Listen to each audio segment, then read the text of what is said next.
rimwe na rimwe abagore bafatwa nk'abanyantege nke nyamara rimwe mu bagize uruhare mu mateka y'u Rwanda nubwo benshi usanga batabyitaho. Gusa uyu munsi Honorable Ndangiza aributsa zimwe mu ntwari u Rwanda rwagize ko harimo abagore mu gihe cyo kubohora igihugu ndetse na nyuma yaho.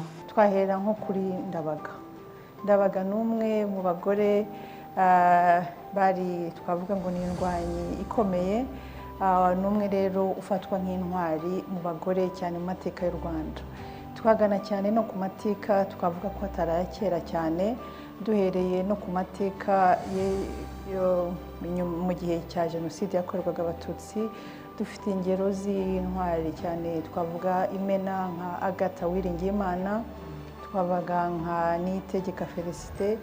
Ni bamwe bagaragaje ubutwari, bitandukanya n'ikibi, bitandukanya n'ubuyobozi bubi, ariko tukaza no mu gihe cyo guhagarika Jenoside yakorerwaga Abatutsi. Iyo tuvuga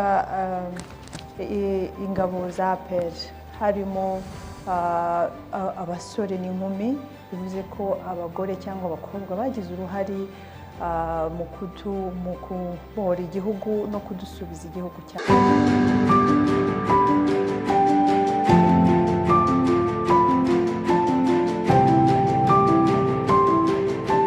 Kuri ubu abagore ni bamwe mu basubijwe agaciro nk'uko akomeza bivuga.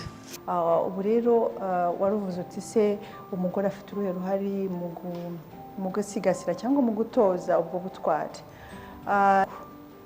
Umugore yashubijwe agaciro, tunashimira cyane nyakubahwa Perezida wa Repubulika, tuvuga ko yadushubije agaciro kandi tutazanamutenguha.